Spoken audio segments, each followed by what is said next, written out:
Superhero in this.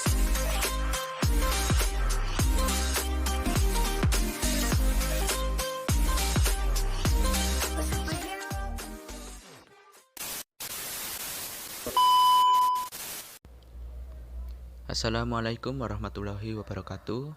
Selamat berjumpa kembali. Kali ini kita akan belajar mengenai tab menu references. Di dalam tab menu references terdapat 6 grup, yaitu table of contents, footnotes, smart lookup, citation and bibliography, caption, index, dan table of authorities.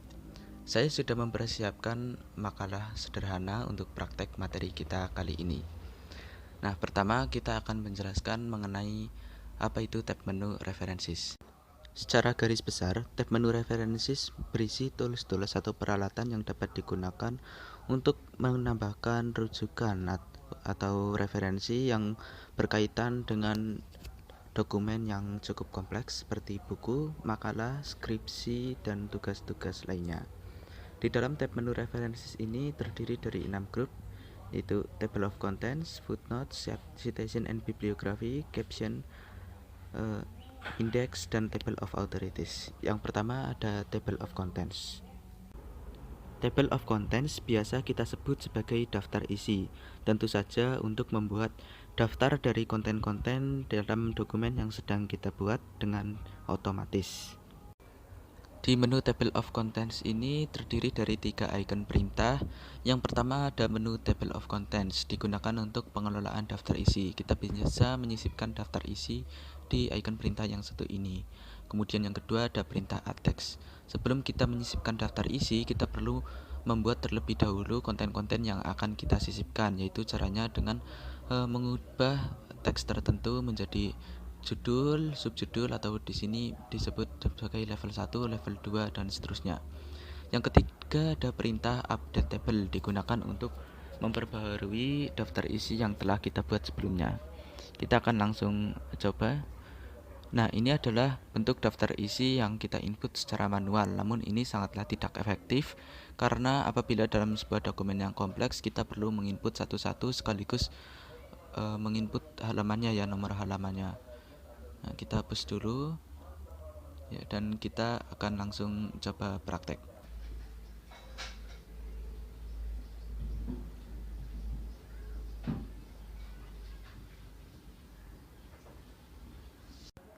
Perlu diperhatikan di sini saya sudah membedakan penomoran antara kata pengantar sampai dengan daftar-daftar isi itu dan dokumen isinya, ya, bagian isi. Kata pengantar kita jadikan pakai angka Romawi, sedangkan dokumen isinya itu pakai angka biasa. Nah, ini kita ubah stylenya, ya, jadi heading 1. Kemudian daftar isi juga kita ubah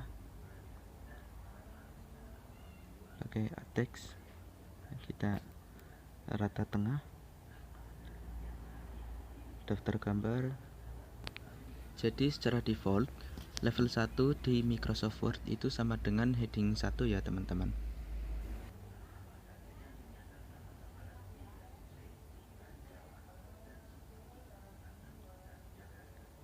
Daftar tabel juga ini belum ada daftarnya karena nanti akan kita sisipkan, ya, di grup yang sesudahnya setelah ini. Nah, bab 1 kita juga jadikan level 1, kita rata tengah.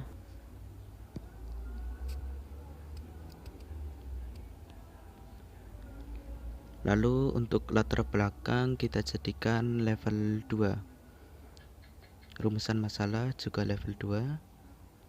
Karena ini kan subjudul, ya, jadi kita masukkan ke level 2. Sedangkan untuk pembahasan bab 1 kata pengantar itu jadi level 1 atau judul.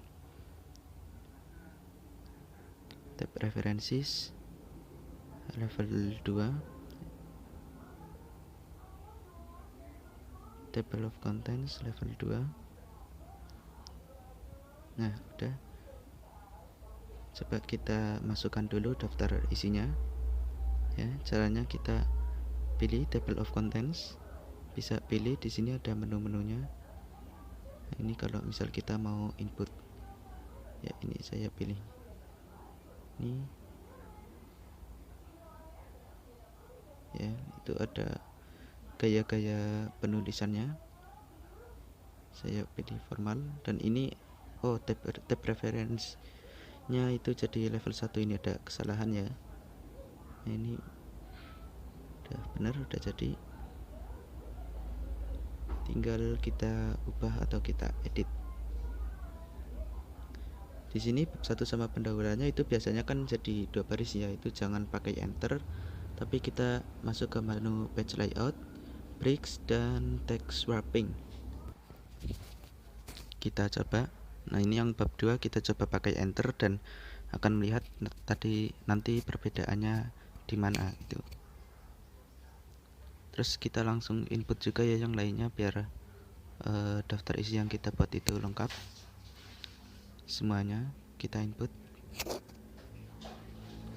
Station level 2 dan seterusnya ya teman-teman.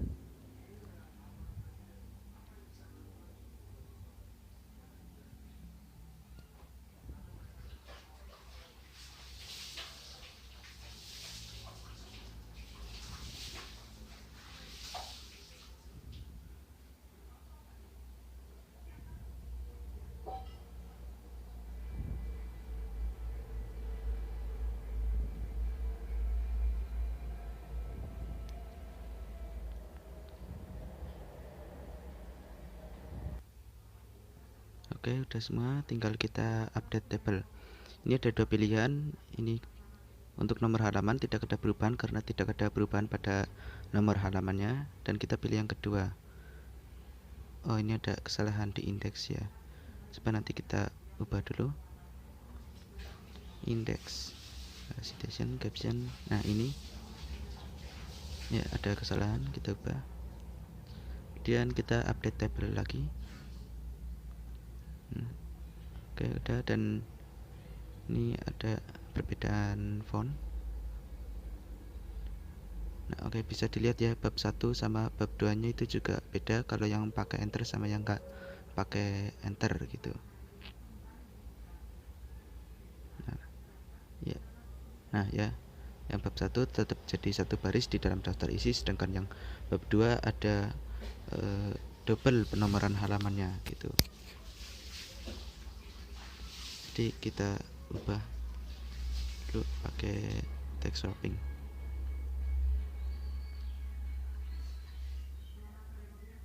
Ya. Tadi tab preference kita jadikan level 2. Kemudian ini kan ada perbedaan ya, ini harusnya sih pakai yang AB gitu. Coba kita ubah agar font penulisannya itu bisa sama ya, kita coba.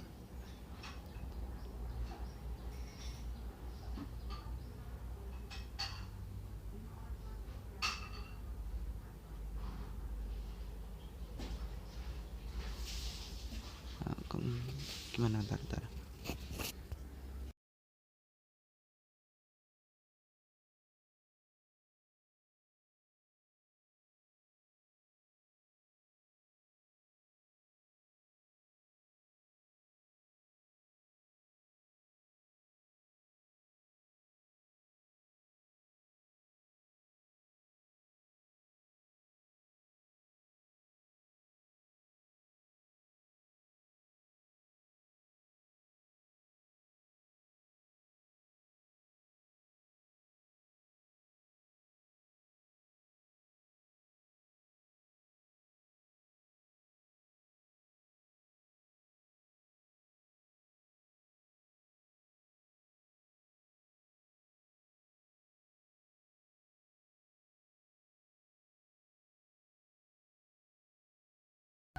Ini setelah saya coba ternyata tetap tidak bisa ya teman-teman. Coba yang tahu bisa komen di bawah.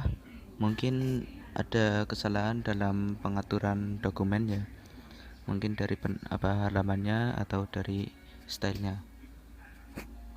Nah, kita lanjut saja ke grup yang selanjutnya, yaitu footnotes. Jadi ada 2 ya, yaitu footnotes dan endnotes. Footnotes dan endnotes itu biasa kita sebut sebagai catatan kaki dan catatan akhir.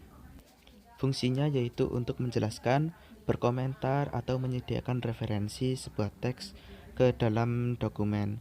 Nah, catatan kaki itu letaknya di bawah halaman, sedangkan catatan akhir ada di akhir dokumen. Jadi di dalam menu footnote ini ada 4 icon perintah. Ini ada down arrow untuk perincian perintahnya ya. Kemudian ada insert footnote. Insert footnote ini digunakan untuk menambahkan catatan kaki. Kadang suatu istilah perlu dijelaskan lebih rinci, namun tidak mungkin dijelaskan di dalam paragraf karena akan merusak alur paragraf itu sendiri. Maka kita bisa menyisipkan insert footnote. Ini bisa langsung kita klik. Sebelumnya kita letakkan dulu kursornya di mana kita ingin menambahkan catatan kaki. Kemudian kita klik insert footnote. Nah, setelah ini bisa langsung kita masukkan footnote-nya ya. Misal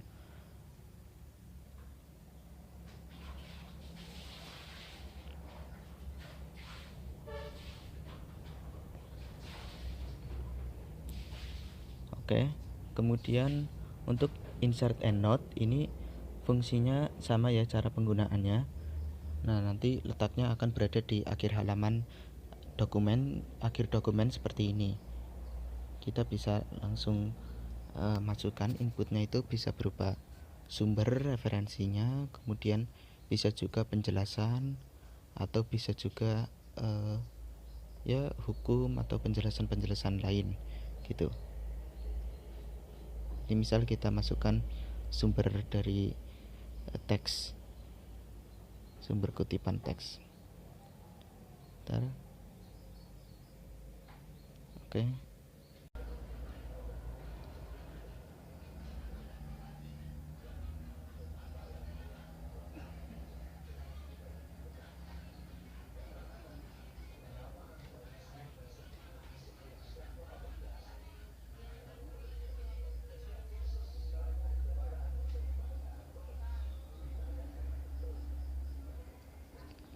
Sudah, coba kita tambahkan lagi footnotes yang lainnya biar kita bisa menggunakan fungsi next note dan yang lainnya juga, show notes juga.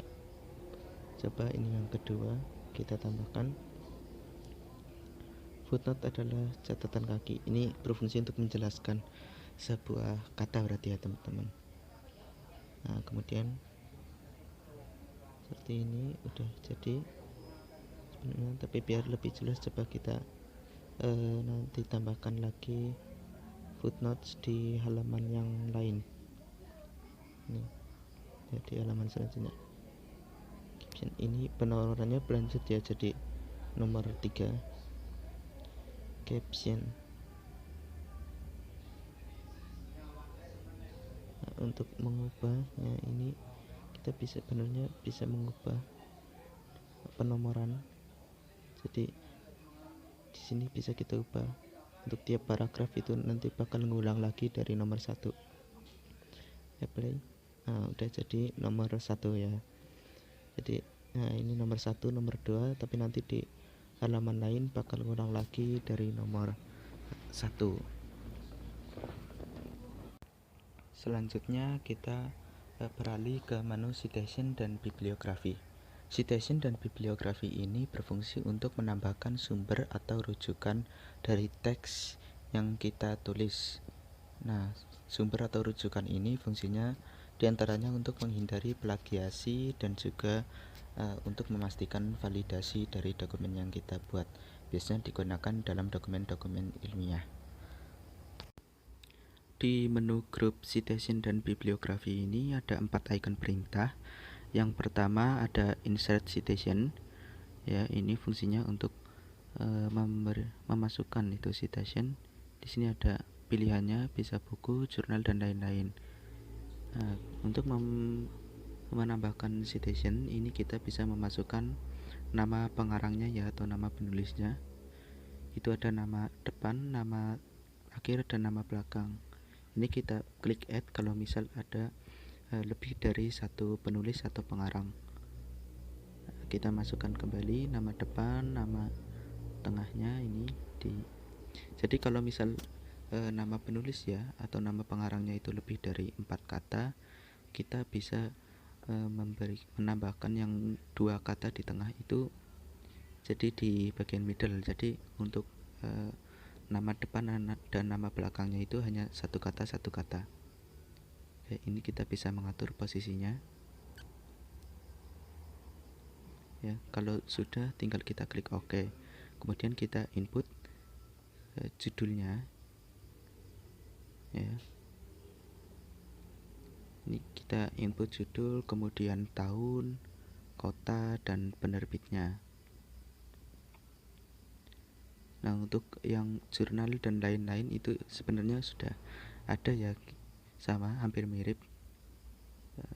Ini pemberitahuan warnet ya. Jadi kalau untuk jurnal dan lain-lain itu juga sudah ada, tinggal kita klik saja sesuai dengan formulirnya gitu. Nah, ini sudah seperti ini. Kita bisa mengatur stylenya. Stylenya itu ada apa, kemudian Harvard dan lain-lain. Ada juga yang hanya mencantumkan nomornya saja seperti footnote.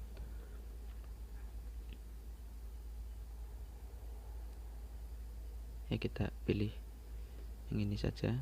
Nah, manage source ini gunanya untuk mengelola seluruh sumber kutipan yang sudah pernah kita masukkan. Seperti itu. Kemudian kita akan coba membuat daftar pustaka secara otomatis. Ini kan yang manual ya, teman-teman. Untuk menambahkan daftar pustaka secara otomatis, kita klik bibliografi. Itu ada style, bisa pilih atau pilih yang bawah. Seperti itu. Nah, ini juga bisa kita edit biar tulisannya jadi daftar pustaka. Nah, kita ratakan tengah dengan CTRL+E gitu ya. Kalau misal ada penambahan daftar pustaka, kita bisa update. Contoh, kita copy salah satu daftar pustaka yang sudah ada, lalu kita masukkan ke teks. Kita masukkan di sini ya, insert citation. Nah, ini bisa langsung kita input.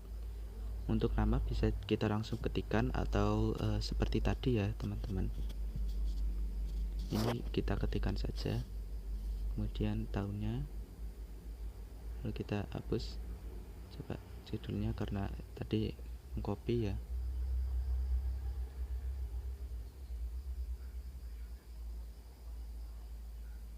Kemudian kotanya dan penerbitnya. Oke. Nah, sudah seperti itu. Tinggal kita update di sini di pojok. Ya, situ. Ya, seperti itu teman-teman.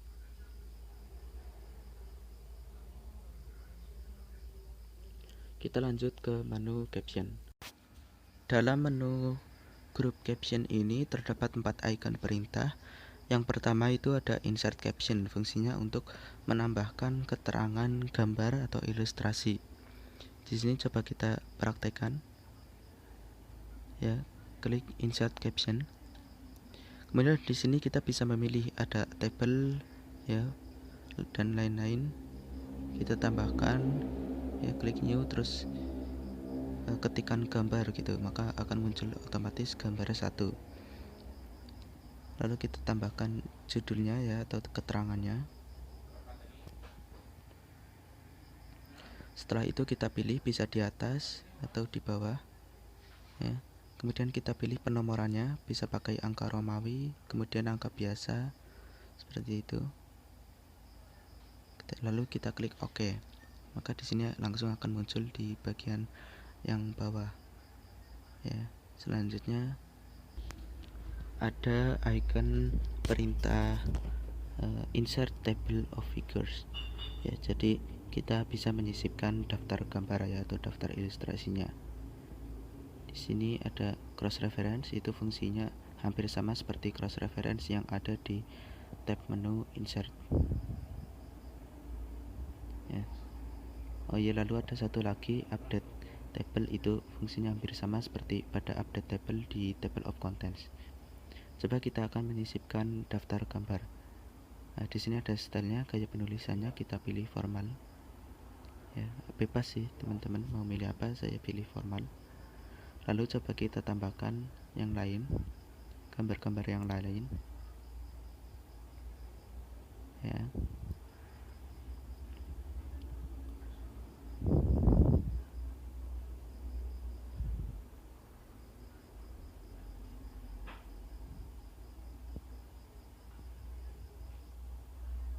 Oke, nah, seperti ini.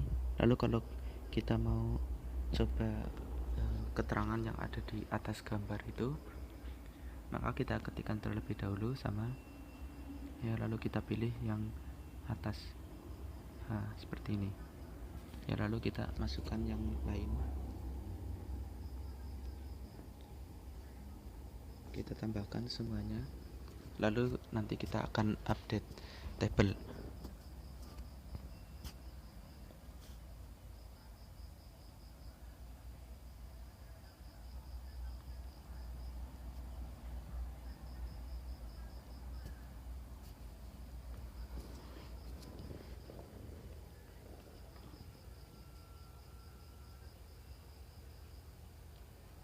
Oke, sudah semuanya ya, lalu kita kembali ke sini, lalu kita update ya. Hampir sama seperti daftar isi ya, ada dua pilihan juga. Itu ada daftar tabel juga, fungsinya untuk menambahkan daftar tabel ya, tapi karena kita nggak ada, jadi teman-teman bisa coba sendiri di rumah. Selanjutnya ada grup menu indeks. Indeks ini fungsinya untuk mengelola daftar kata ya yang ada dalam dokumen kita. Di sini ada 3 icon perintah, ada mark entry, kemudian insert index, kemudian update table gitu. Nah, untuk prakteknya kita coba blok ya, terus ini kita bisa pilih mark all atau mark saja. Kalau mark all berarti semua kata yang sama akan ditandai, sedangkan kalau mark saja itu berarti hanya kata yang kita blok yang akan ditandai gitu. Coba kita masukkan terlebih dahulu entry-entrynya ya, daftar-daftarnya. Ini kalau misal sudah ditandai, maka nanti akan muncul ya, muncul seperti tulisan di sampingnya.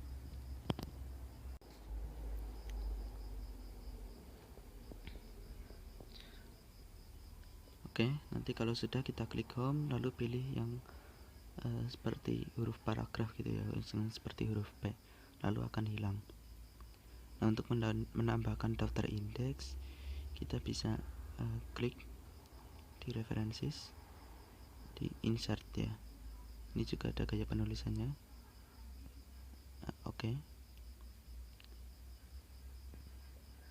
Ya, seperti ini. Ya. Jadi kata-kata atau istilah yang berkaitan dengan tema pembahasan ya, berkaitan dengan tema pada dokumen kita itu nanti akan dimasukkan gitu ke daftar indeks. Selanjutnya ada table of authorities. Table of authorities ini digunakan untuk menambahkan referensi dalam dokumen hukum ya, seperti undang-undang, kasus, dan lain sebagainya. Ini coba kita tambahkan ya. Ini misal saja ya teman-teman.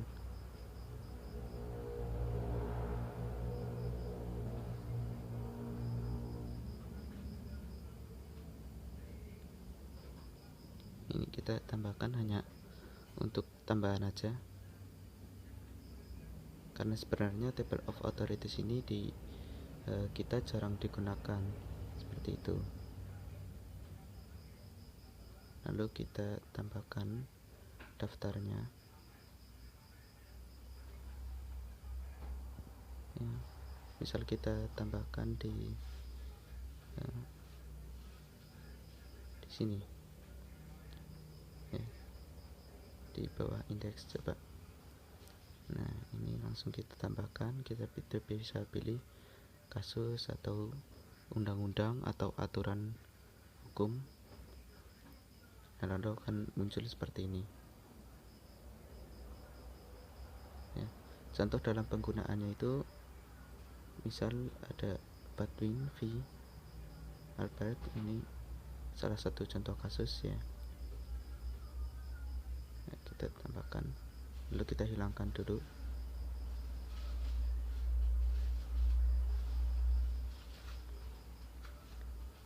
Ya, nah lalu kita update tabel. Ya, sudah seperti itu. Sepertinya cukup sekian pembahasan kita pada pertemuan kali ini di tab menu References. Semoga bermanfaat. Anda bisa meluangkan waktu sejenak untuk sekedar absensi atau memberikan saran dan masukan kepada kami. Mohon maaf bila terdapat kesalahan dan kekurangan. Kami ucapkan terima kasih. Wassalamualaikum warahmatullahi wabarakatuh.